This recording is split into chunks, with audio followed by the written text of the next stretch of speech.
Many researchers believe we have another epidemic on our hands in regards to mental health. This should strike fear into everyone, as it begins with our children. I chose this topic because I'm medicated for various mental disorders, and I have struggled with mental health in the past, so this idea resonates with me. Due to this, I find it very important that we are all informed when it comes to mental health and know what to look out for. Due to the quickly rising suicide rates and social media's influence on the youth, it is now more important than ever that we use these new resources to preach the importance of mental health so we can highlight the causes in order to find a solution. A sudden increase in the rate of depression, anxiety, and self-harm was seen in adolescents, particularly girls in the U.S., around 2012, said John Haidt, a social psychologist at York University. This is around the time that social media use began to peak as the rise of Instagram and Facebook occurred. For example, the share of U.S. teens diagnosed with depression hovered between 8 to 8.3% for 5 years before jumping to 9.1% and 14.4% by 2018, according to a government survey.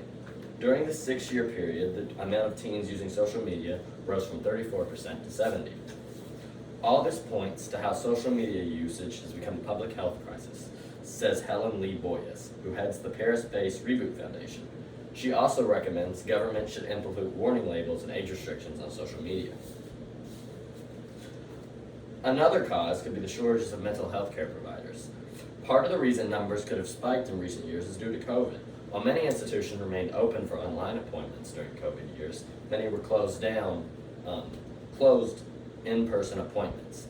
This is not optimal for treating many mental disorders, including eating disorders and OCD, which are difficult to treat without hands-on treatment. In the youth, many may struggle with coming out to their parents as they could be unaccepting, or as they are unable to schedule their own appointments, they would have to see an adult first. Mental trauma is the deadly undertow of the pandemic's first wave, says Karen Lynch, Executive Vice President at CVS Health.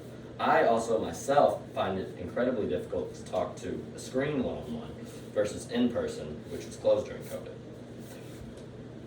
Another reason for fear among the public is the suicide crisis.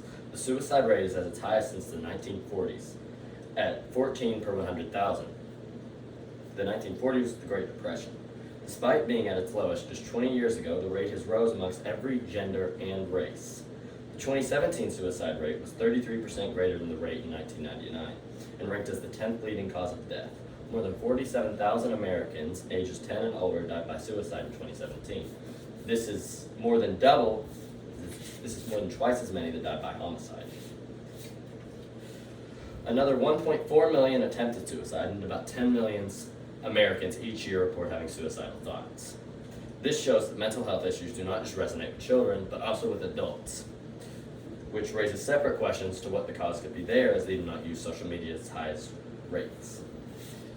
This country as a whole is facing a multitude of social problems, but due to the growing rates of suicide and crippling mental health taking its toll on the youth, I believe this is an issue we should try to address. While it is difficult to pinpoint a sole reason or solution for this, I believe we should at least take more time to evaluate our youth on the matter and providing more platforms for those to reach out to.